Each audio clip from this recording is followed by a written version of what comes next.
"Look at this mess," the billionaire sneered, pointing at the shattered plates around the trembling young waiter. "Some people simply shouldn't exist in places meant for the competent." The dining room froze. No one spoke. No one ever corrected Landon Carter. But before the boy could apologize again, a waitress stepped between them. "Accidents happen," she said quietly. The billionaire's eyes narrowed. Another servant daring to interrupt him. What he didn't know was that the woman standing in front of him had spent 2 years chasing the truth he buried the ruined scientist, the stolen invention, the lives that could have been saved. And tonight, in a room full of powerful witnesses, she was finally ready to say his name. Ethelgard's was less a restaurant and more a sanctuary for the gods of finance and industry. Tucked away on a quiet cobblestoned street in a city that bowed to money, its entrance was marked only by a single polished brasse. To dine there was to announce you had not just arrived, but that you had conquered. The air inside was thick with the scent of old leather truffles and an unspoken agreement. The rules of the outside world did not apply within these hallowed, soundproofed walls. Summer Duffy knew this agreement well. She lived by it, breathed it, and was suffocated by it 8 hours a day, 5 days a week. For her, Ethelgard's wasn't a sanctuary. It was a gilded cage where she performed a meticulous ballet of service in exchange for the exorbitant tips that were paying for her younger brother's 3rd round of experimental treatment. Every smile she offered, every crumb she swept from a linen tablecloth with her silver tool was a coin in the jar for his future. She was good at her job, more than good. She was invisible. She anticipated needs before they were voiced, refilled water glasses with the silence of a passing shadow, and memorized the labyrinthine dietary restrictions and petty preferences of a clientele who believed their whims were celestial commands. She had learned to compartmentalize to separate Summer the worried sister and struggling law student from Summer the waitress, a ghost in a crisp black uniform. But that mechanism of survival shattered the moment Landon Carter walked in. He didn't arrive with a thunderous announcement. He simply appeared flanked by 2 younger men in identical, ruthlessly tailored suits who looked more like well-dressed Dobermans than associates. Carter himself was a study in understated power. His suit was a quiet charcoal grey that probably cost more than Summer's car. His silver hair was perfectly coiffed, and his eyes, a piercing pale blue, swept the room with an unnerving mixture of boredom and appraisal. He wasn't looking at people. He was assessing assets and finding them wanting. The restaurant's manager, Mr. Dubois, a man who normally glided with the unshakable confidence of a ship's captain, skewed towards Carter like a nervous cabin boy. "Mr. Carter, a distinct pleasure. Your usual table is ready, of course." Dubois murmured, his voice a low, reverent hum. Carter didn't acknowledge him. His gaze had landed on a table by the large bay window, a prime spot currently occupied by a couple celebrating what looked like an anniversary, judging by the small wrapped gift box between them. "I want that one," Carter stated. It wasn't a request, it was a correction of a cosmic error. Dubois' smile faltered for a fraction of a second. "Sir, that table is occupied. The Pattersons have had it reserved for weeks, but yours is in the alcove, much more private." Carter's eyes finally flicked to Dubois, and the temperature in the room seemed to drop 10 degrees. "Are you telling me no?" The question was soft, almost gentle, but it carried the chilling promise of consequences. Summer watched from her station, her tray held tight against her waist. She had seen this before. It was a power play, a casual demonstration of his place in the universe. The Pattersons, a sweet older couple who came in twice a year, were about to become collateral damage in Landon Carter's unceasing war to prove he owned the world. She saw Dubois approach the Pattersons, his posture apologetic. There were hushed words, confused expressions, then resignation. A bottle of the finest champagne was sent to their new, less desirable table in the corner, a gilded apology for being in the way of a titan.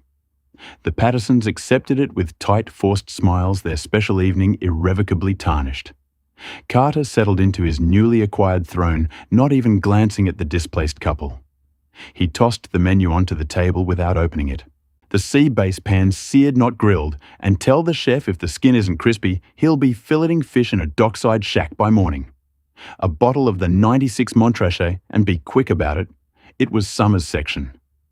Her heart hammered against her ribs. Every instinct screamed at her to trade tables with another server, to feign illness, to simply walk away. Serving a regular rude customer was one thing.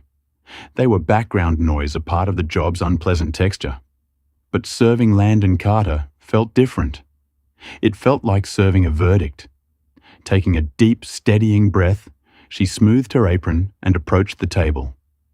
"Good evening, Mr. Carter," she said, her voice a carefully constructed melody of professional warmth. "An excellent choice. I'll have that wine brought over immediately." He didn't look at her. He was scrolling through something on his phone, his thumb moving with dismissive flicks. One of his associates, a young man with a hungry, predatory look, spoke for him. "Make sure it's decanted for 10 minutes. Not a 9, not 11. 10. "Of course, sir." Summer replied, her eyes remaining on the billionaire. It was then, as she turned to leave, that his voice, dry as old paper, stopped her. "Waitress!" She turned back. "Yes, Mr. Carter."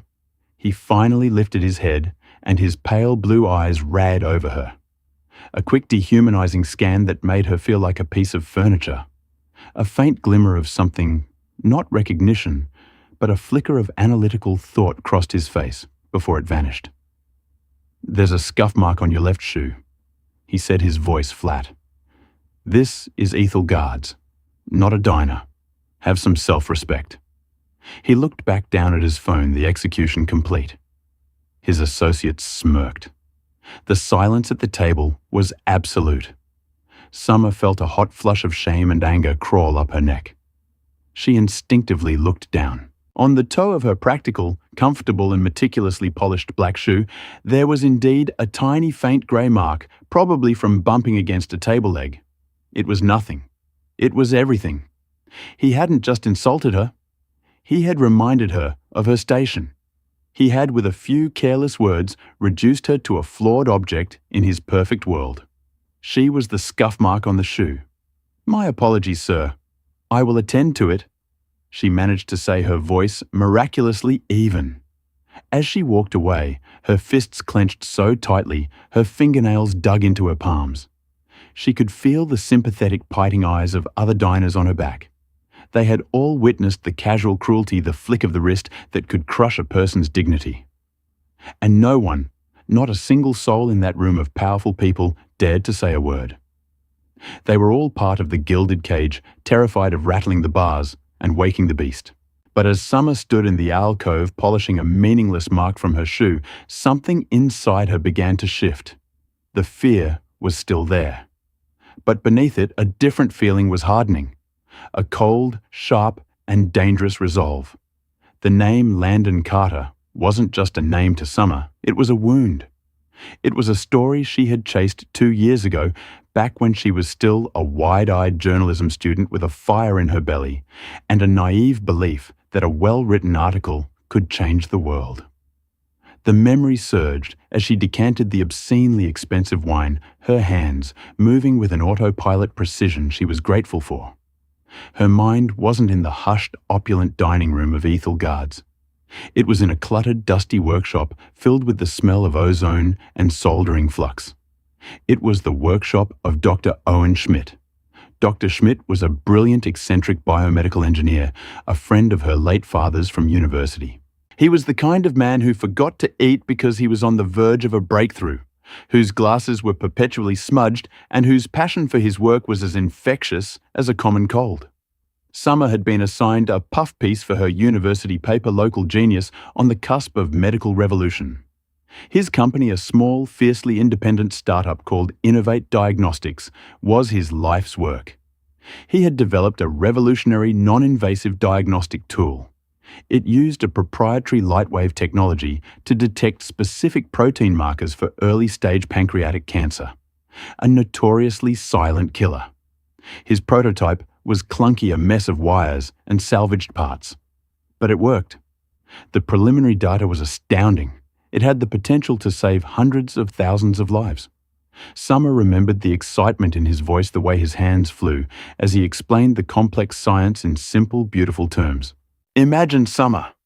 He had said, his eyes gleaming behind his thick lenses, a world where a death sentence becomes a treatable condition. All because we can catch it in time. He had poured his life savings, his pension, everything he had, into Innovate. He was on the verge of securing his final round of funding to begin clinical trials. He was so close. And then Landon Carter had come into the picture. Carter's massive conglomerate, Carter Global Acquisitions, specialized in what he euphemistically called market consolidation. In reality, he was a corporate shark who smelled blood in the water. Carter didn't want to partner with Innovate. He didn't want to invest. He wanted to own it. All of it for a fraction of its potential worth. Dr. Schmidt, a man of principle who wanted his technology to be affordable and accessible, refused Carter's low-ball offer. He believed in his mission. He told Summer he wouldn't let his life's work become just another overpriced asset in a billionaire's portfolio, milked for maximum profit at the expense of patients. That was when the war began. Carter Global launched a hostile takeover bid. When that failed, they used their immense legal power to bury Innovate in patent litigation. They claimed Dr. Schmidt's proprietary technology infringed on a dozen obscure patents Carter's company had recently acquired from defunct tech firms for pennies on the dollar. It was a lie, a fabrication woven by an army of lawyers who billed more in an hour than Dr. Schmidt made in a month. Summer had tried to cover the story. She'd spent weeks digging, interviewing legal experts off the record, trying to untangle the web of corporate subterfuge. She saw the pattern clearly. Carter would isolate a smaller innovative company, bleed it dry with legal fees it couldn't possibly afford, and then swoop in to buy the remaining assets and the all-important patents from the bankrupt husk for next to nothing. But no one wanted to listen. Her university paper was too small. The local news outlets were too afraid of Carter's advertising dollars and his army of loyal lawyers. The story was a whisper against a hurrah. The legal battle dragged on for a year. It drained Innovate of every last penny. Dr. Schmidt was forced to lay off his small team. He sold his house to pay his legal bills. He fought until he had nothing left. The stress took a visible toll. The brilliant, energetic man Summer had interviewed was replaced by a hollowed-out shell, his eyes filled with a permanent, haunted look of defeat. The last time Summer saw him, he was packing the last of his equipment into cardboard boxes. Carter Global had won. They had acquired Innovate's patents in the bankruptcy auction for a sum that was an insult to the word. He didn't just take my company, Summer. Dr. Schmidt had told her, his voice raspy. He took the years. He took the lives the tool could have saved. It's all just sitting in a file cabinet now in some legal department. A dormant patent. It's worthless to him. It was just about winning. 6 months later, Dr. Owen Schmidt died of a massive heart attack. He was 58 years old. The doctor said it was stress. Summer knew it was Landon Carter. And now here he was, the architect of that destruction, the man who had crushed a gentle genius and potentially erased countless futures, was sitting 20 feet away, complaining that his wine wasn't breathing correctly. The bottle in her hands suddenly felt immensely heavy. The 96 Montrach.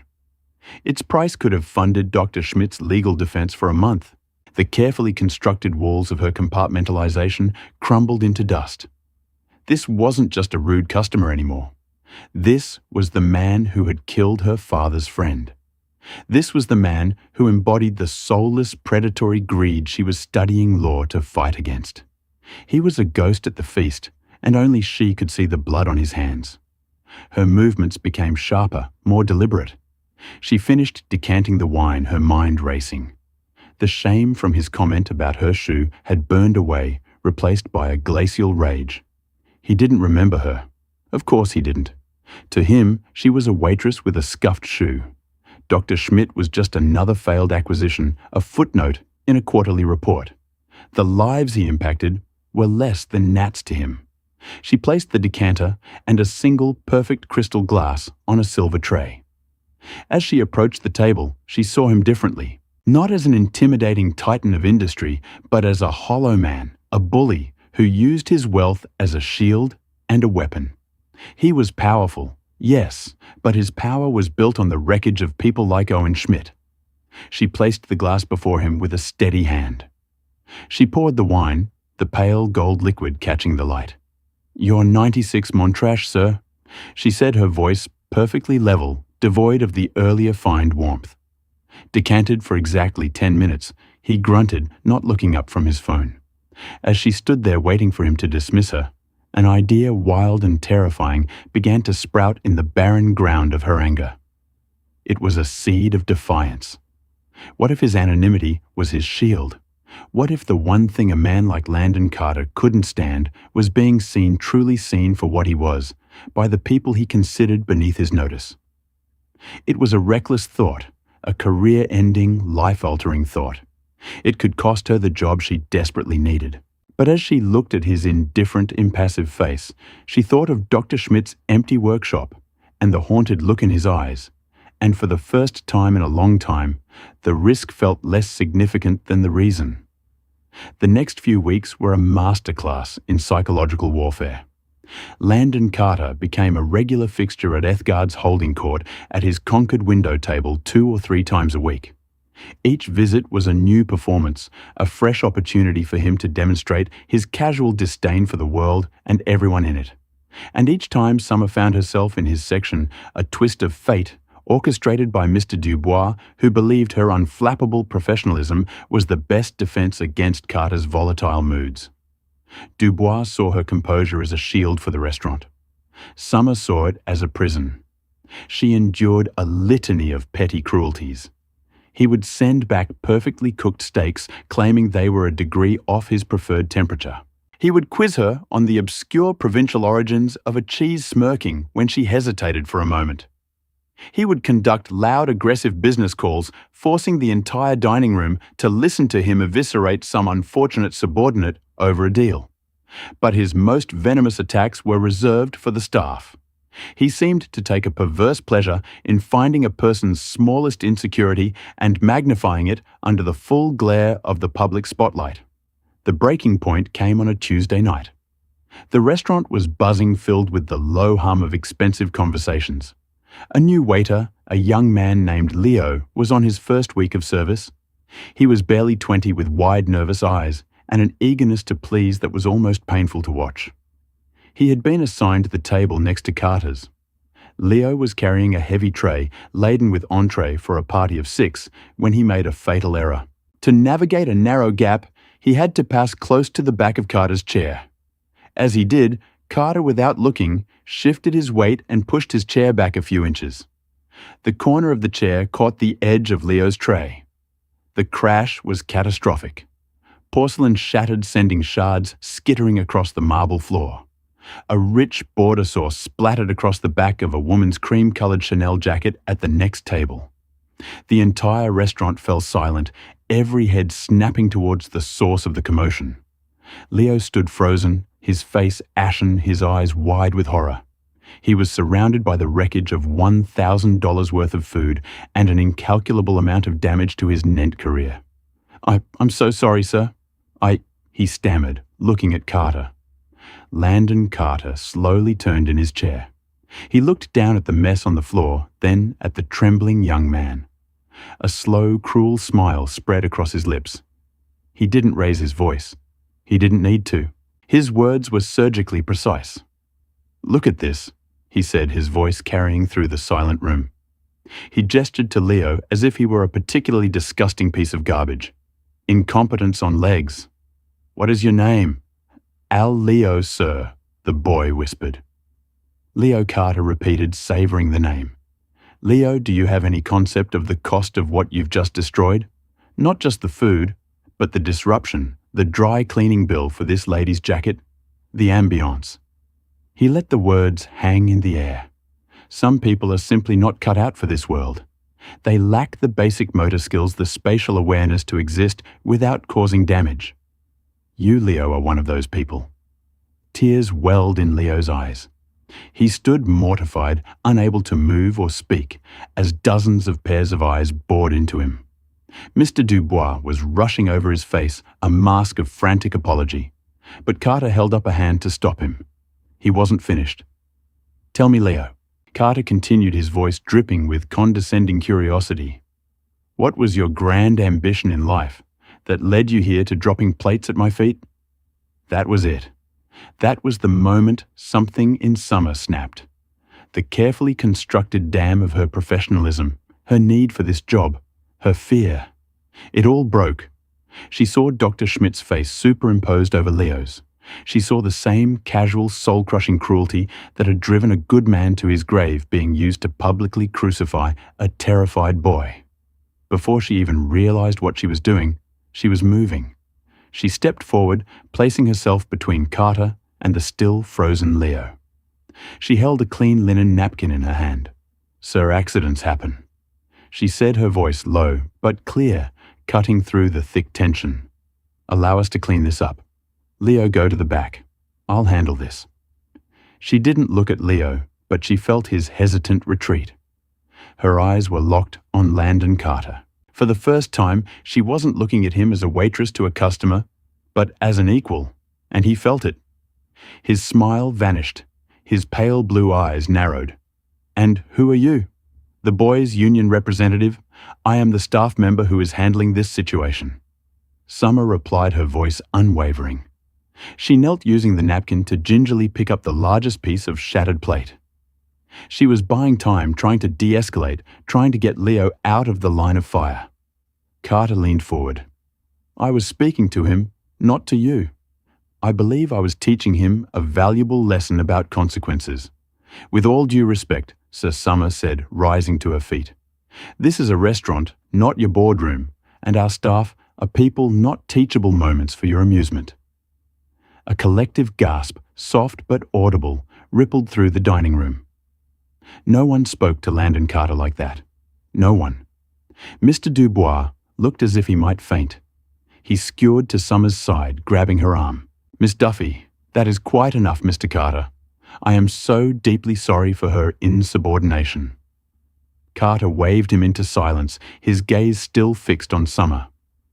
It was a look of pure, venomous fury. But there was something else in it too, a flicker of surprise. He was a predator who had just been bitten by his prey. "You have a name," he said. It wasn't a question. "Summer," she replied, her chin held high. "Summer." He repeated the same way he had said Leo's name, but this time it wasn't dismissive. It was a threat. He filed it away. "You have a misplaced sense of courage. It won't serve you well." He then turned to Dubois, his voice dropping back to its imperious calm. "I want her fired, and I want the boy fired. I don't dine in establishments that employ the clumsy and the insubordinate. Have their final paychecks ready. I will be deducting the cost of the damages and the lady's jacket from the restaurant's bill. Send it to my office." With that, he rose, threw his napkin onto the table, and walked out, his two associates trailing in his wake like pilot fish.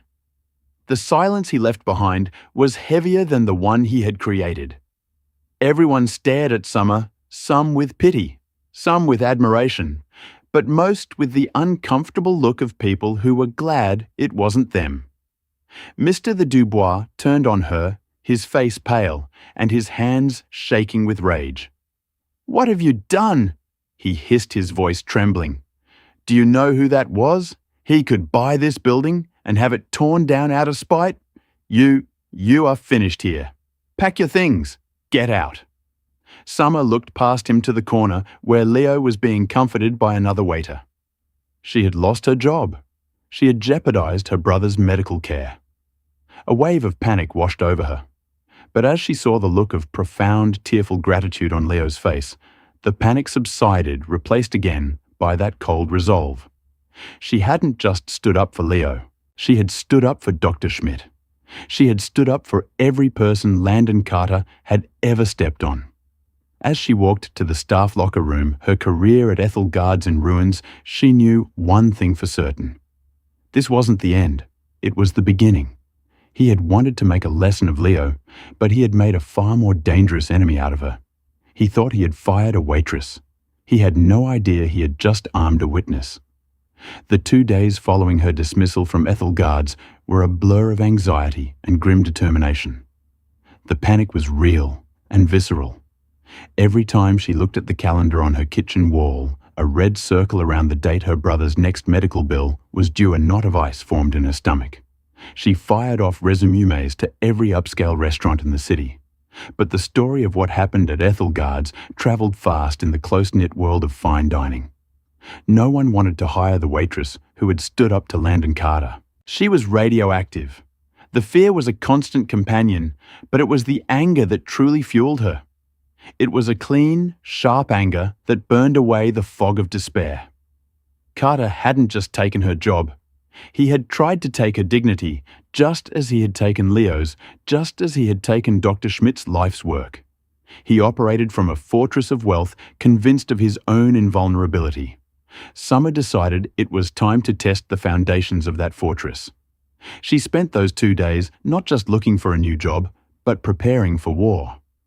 Her small apartment, usually cluttered with law textbooks, transformed into an investigative hub. She resurrected her old journalism project on Carter and Innovate Diagnostics. She pulled out boxes of notes, interview transcripts, and financial documents she had painstakingly gathered 2 years prior. The story was all there. A trail of breadcrumbs leading from Carter's hostile bid to the manufactured patent lawsuit to the crushing legal fees that had bled Dr. Schmidt dry. She had the what, the when, and the how. What she had always lacked was the platform, the why anyone should care. Then she found it. An article from a glossy business journal published just last week. It was a finning profile of Landon Carter, painting him as a visionary philanthropist. The centerpiece of the article was the announcement of the upcoming Carter Foundation Gala for Children's Health, a lavish exclusive event where he would be presenting a record-breaking donation of $10 million to the city's largest pediatric hospital. The gala was to be held in a private booked-out event. The venue, Ethel Guards. The hypocrisy was so staggering, so profoundly cynical, that Summer actually laughed out loud. It was a bitter, humorless sound. Landon Carter, the man who had buried a medical innovation that could have saved countless lives, was now going to be celebrated as a champion of health. He would stand on a stage bathed in applause, pining about his generosity, while Dr. Schmidt's revolutionary diagnostic tool gathered dust in a patent vault. That was the crack in his fortress, his public image, his carefully curated reputation as a benefactor. That was what he valued above all else, the gilded armor that protected his rotten core. And Summer knew she had the one weapon that could pierce it, the truth. A plan began to form, audacious and terrifyingly simple. She couldn't fight him in a courtroom or a boardroom, but she could fight him in the court of public opinion. She had to get into that gala. Her first call was to Leo. She found his number through a former Sea Orca and met him at a small coffee shop far from the city centre. He looked better, the haunted look in his eyes replaced by a quiet defiance. He told her he'd found a new job at a family-owned Italian place. "They heard what you did," Leo said, his gratitude palpable. "My new boss said he'd rather have staff with a backbone than customers with a bad heart." He pushed an envelope across the table. Inside was a wad of cash. "It's a few hundred, my first paycheck. I wanted you to have it for standing up for me." Summer pushed it back. "Keep it, Leo. But there is something you can do for me." She explained her plan. She needed a way in a staff uniform, a schedule, the layout of the event. Leo, who was still in touch with friends on the Ethgard staff, was her inside man. He was hesitant at first, terrified of the risk, but the memory of his humiliation at Carter's hands was a powerful motivator. He agreed. Her second step was research. She spent an entire day and half the night online cross-referencing the guest list for the gala, which had been partially leaked on a society blog. She wasn't just looking for names, she was looking for journalists. She found him. David Chen, an investigative reporter for a respected online publication known for its long-form, deeply researched takedowns of corporate malfeasance. He was tenacious and had a reputation for being unafraid of powerful figures. According to the blog, he had scored a coveted invitation. He would be her intended audience. The final piece was the message itself. It couldn't be a hysterical outburst. It had to be cold, factual, and undeniable. She meticulously crafted a series of questions on a set of index cards. Each one was a surgical strike designed to unravel Carter's narrative of philanthropy. Mr. Carter, as you make this generous donation, can you comment on the status of the patents acquired from the bankruptcy of Innovate Diagnostics in 2023? Is it true that Innovate's primary asset was a non-invasive diagnostic tool for early-stage pancreatic cancer developed by the late Dr. Owen Schmidt? Can you explain to the hospital you're donating to why this life-saving technology has remained undeveloped and dormant under your company's ownership? Is your reputation as a philanthropist more valuable than the lives this technology could have saved? She rehearsed them over and over, her voice, steady stripping them of all emotion, until they were nothing but sharp, pointed facts. The night before the gala, Leo met her in a darkened alley behind her apartment building. He handed her a bundled Ethel Guard's uniform and a staff ID with a faded picture of a former employee. The gala starts at 7. He whispered, his breath pluming in the cool night air. The press is set to arrive at 8 for his speech. He's scheduled to speak at 8:30, right after the main course is cleared. That's your window. The whole staff will be on edge. Dubois will be glued to Carter's side. You should be able to slip in with the team clearing the plates. He looked at her, his expression a mixture of fear and awe. Are you sure about this, Summer? He's not a man you cross. Summer clutched the uniform to her chest. It felt like a soldier's armor. She thought of her brother, of the mounting bills, of the terrifying uncertainty of her future. Then she thought of Dr. Schmidt's defeated eyes and Carter's cruel smirk. Some people don't give you a choice, she said, her voice firm. They cross every line, and one day someone has to cross back. As she walked back to her apartment, the weight of what she was about to do settled upon her. This was no longer just about a job or an insult. It was a reckoning. She was a single, unemployed waitress about to walk into a den of lions with nothing but a uniform and the truth. It was insane. It was impossible. And it was the only thing she could do. The back entrance of Ethelgard's was a world away from the opulent facade. It was a chaotic symphony of clattering dishes, shouted orders, and the humid, greasy air of the kitchens. Dressed in the familiar black uniform, her hair pulled back tightly under a net. Summer slipped through the door with a surge of adrenaline that made her feel both hyper-aware and strangely detached, as if she were watching herself in a movie. No one gave her a second glance. The gala had stretched the restaurant staff to its breaking point. Extra hands were busting tables and running dishes, their faces tight with stress. Summer was just another anonymous cog in the machine, and she used that anonymity to her advantage. She grabbed a tray, kept her head down, and blended in. The dining room was breathtaking. It had been transformed. The tables were adorned with towering floral centerpieces and arrangements of flickering candles that cast a warm golden glow on the faces of the city's elite. The air hummed with power, the murmur of conversations about stock prices, political appointments, and summering in the Hamptons. These were the gods feasting on Olympus, and Summer was the ghost who had slipped past the gates. She moved along the periphery, her eyes scanning the room, her heart pounding a frantic rhythm against her ribs. She saw Mr. Dubois, his face plastered with a sycophantic smile, hovering near the head, and there at the center of it all was Landon Carter. He was in his element, exuding a regal charm that was utterly at odds with the petty tyrant she knew. He laughed. He accepted handshakes and backpacks. He played the part of the benevolent patriarch to perfection. Seated at his table were the mayor, the hospital's chief administrator, and several other city luminaries. And just a few tables away, nursing a glass of sparkling water and observing everything with a hawk's intensity, was the reporter David Chen. She recognized him from his author photo. He was exactly where she needed him to be. The main course was served a symphony of perfectly executed service. Summer busied herself clearing empty glasses and bread plates, her movements crisp and efficient. Her proximity to the power in the room was dizzying. She heard snippets of conversation, a senator complaining about a new tax bill, a tech CEO boasting about a recent acquisition. It was a bubble, a world hermetically sealed from the consequences of its own actions. As the main course plates were cleared, a palpable sense of anticipation began to build. The lights dimmed slightly. Mr. Dubois skewered to a small lectern set up near the head table and tapped the microphone.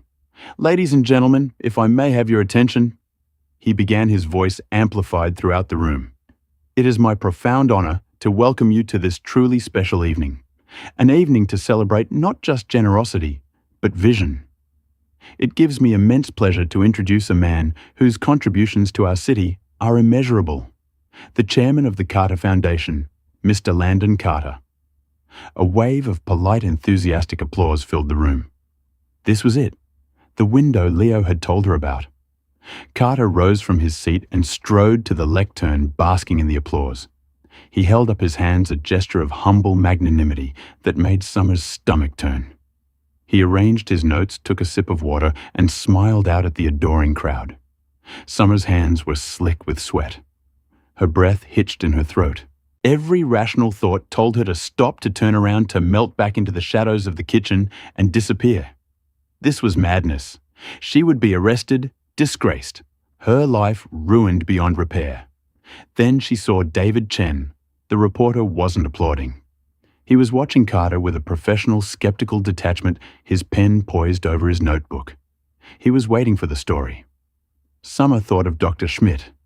He didn't just take my company. He took the years. Her fear receded, replaced by a crystalline calm. She set her tray down on a nearby service stand. She smoothed the front of her uniform. One step, then another.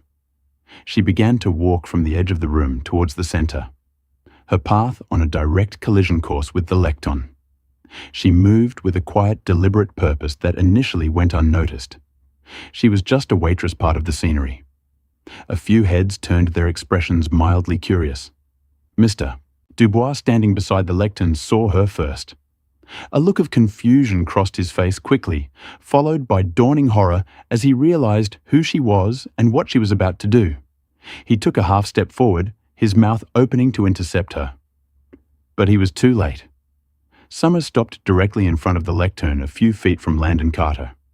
She was positioned perfectly between him and the majority of his audience, a servant who had forgotten her place. The room, which had been settling into an expectant hush for the speech, fell into a deeper, more profound silence of pure confusion. Carter stared down at her, his benevolent smile freezing on his face. The shift in his eyes was instantaneous. The mask of the philanthropist fell away, revealing the cold, furious predator beneath. "What is the meaning of this?" He hissed, his voice a low growl that the microphone barely picked up. "Security." But Summer spoke before anyone could react. Her voice not loud, but clear and steady, imbued with an authority that commanded attention. She wasn't shouting. She was asking a question. "Mr. Carter," she began, her eyes locked on his. "My name is Summer Duffy. Before you begin your speech on your commitment to children's health, I have a question for the esteemed members of the press here tonight. And for you." She had them. Every eye in the room was on her. David Chen's pen was flying across his notepad. Phones previously hidden were slowly being raised. She had captured the eye of the storm. Now, all she had to do was unleash the tempest. Landon Carter's face was a granite mask of fury. The carefully constructed artifice of the evening, his grand moment of public adoration, had been hijacked by a waitress. For a moment, he seemed to swell with a rage so potent it felt like it could shatter the crystal glasses on the tables. "Get her out of here," he snarled at Dubois, his voice low and dangerous. Dubois and two burly security guards started to move in, but Summer held her ground. She hadn't come this far to be dragged away in silence. "My question is for Mr. Carter, the philanthropist," she said, her voice rising just enough to carry through the stunned room, directly addressing the sea of confused and intrigued faces.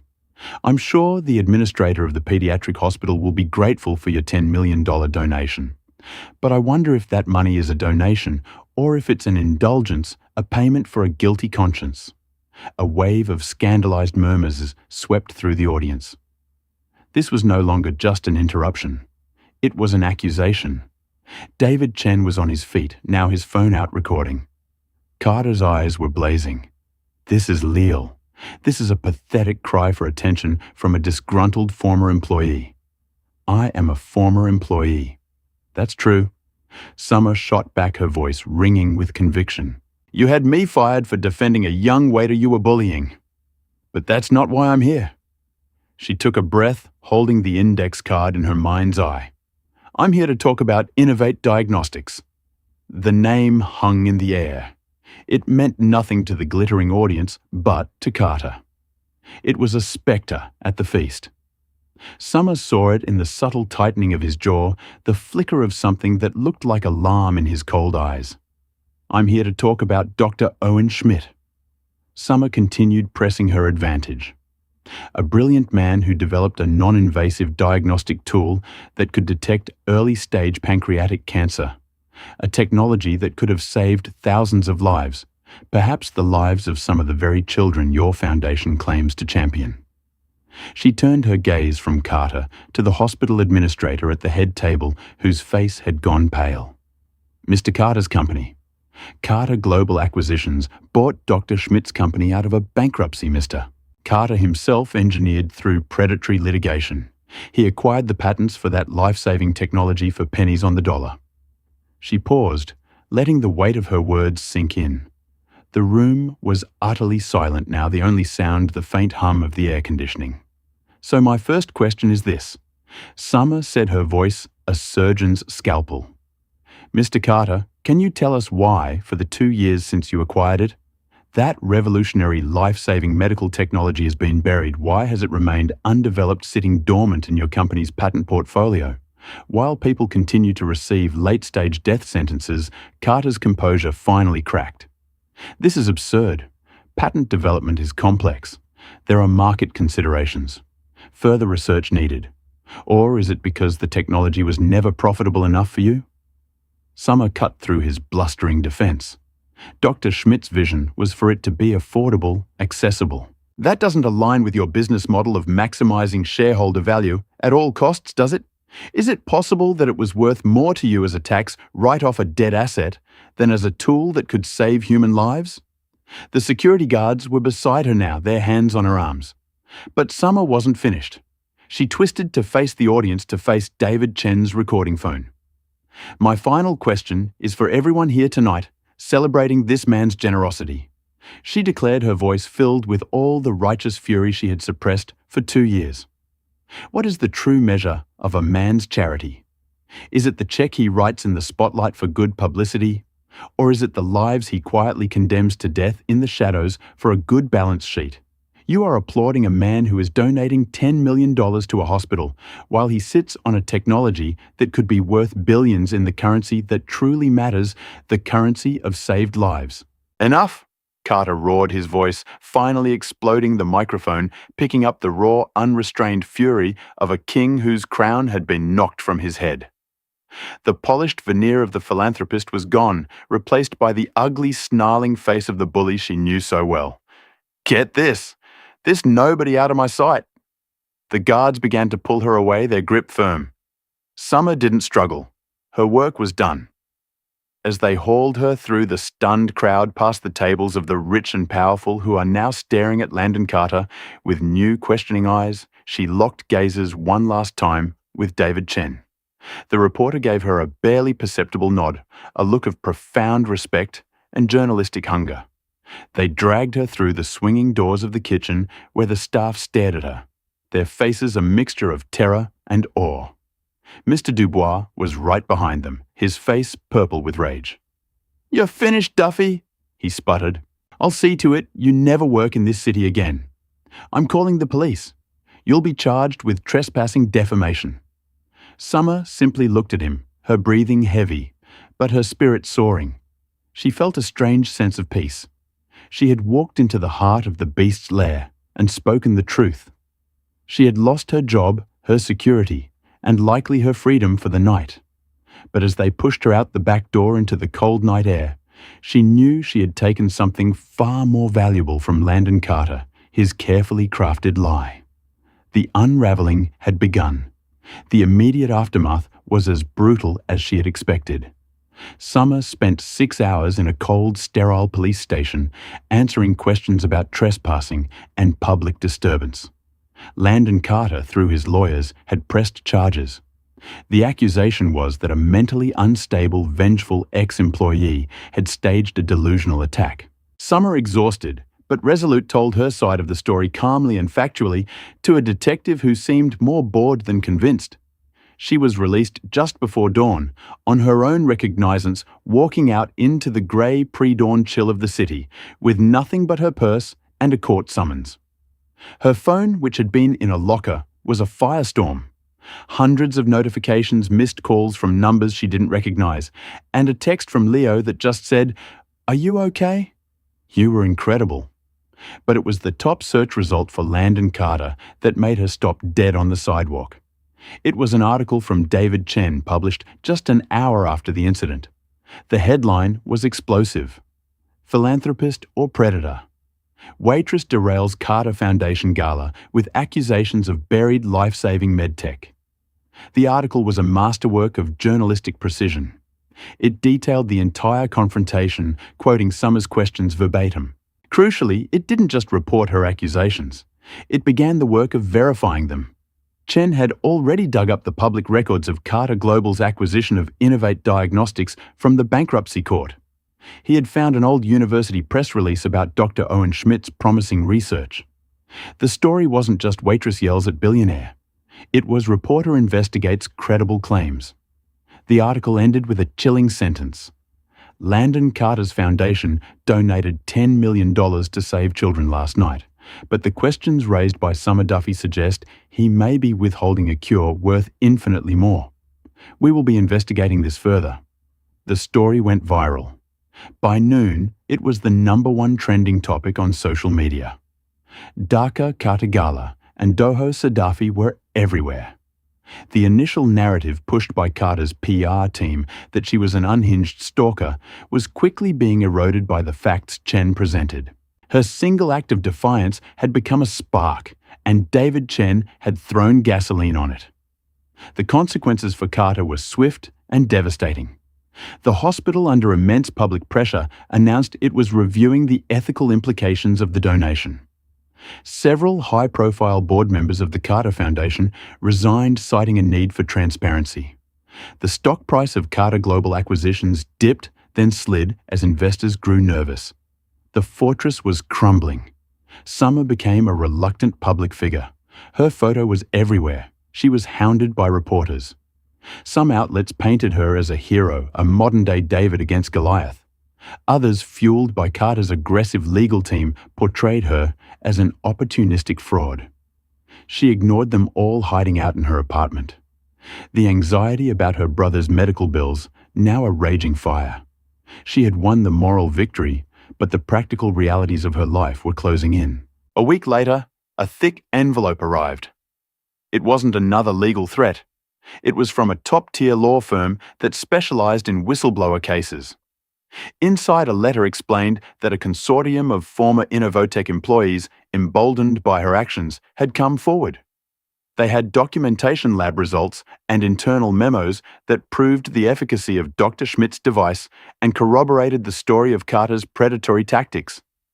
They wanted to launch a class action lawsuit against Carter Global for wrongful suppression of a viable medical technology, and they wanted Summer to be the public face of their case. The firm would represent them all pro bono. The same day, she received an email from David Chen. His follow-up investigation had uncovered a pattern. He had found 2 other small tech companies in different sectors that Carter had crushed using the exact same litigate and acquire strategy. The story was now much bigger than just Dr. Schmidt. It was about a systemic predatory business practice. He offered her a job not as a waitress, but as a junior researcher on his investigative team. "You don't just have a backbone," he wrote. "You have an instinct for the truth that's rarer and more valuable than any journalism degree." Standing in her small apartment, holding the job offer in one hand and the legal letter in the other, Summer felt a profound shift.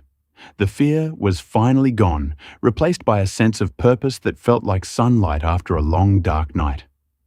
She had spoken up not knowing if anyone would listen, and the world had answered. She wouldn't get rich. The legal battle against Landon Carter would be long and arduous, a war of attrition, but it was a war she was no longer fighting alone. She looked at the picture of her smiling brother on the mantelpiece and knew that her future, once so uncertain, was now clear.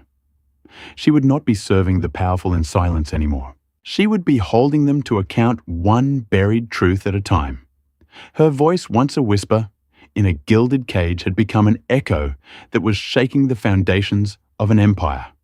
The story of Summer Duffy isn't just about a waitress and a billionaire. It's a powerful reminder that one voice speaking the truth with courage can be louder than all the money in the world. It shows us that true strength isn't about the power you hold over others, but the principles you refuse to sacrifice, even when you have nothing left to lose. Summer's story didn't end when she was escorted out of the restaurant. It began. She ignited a movement that proves that integrity is not for sale, and that no one, no matter how wealthy or powerful, is above being held accountable for their actions. If her courage moved you, and you believe in the power of standing up for what's right, please take a moment to support our channel. Hit that like button to help this story reach more people. Share this video with someone who needs to hear it, and be sure to subscribe and turn on notifications so you won't miss our next story about ordinary people doing extraordinary things. Thank you for listening.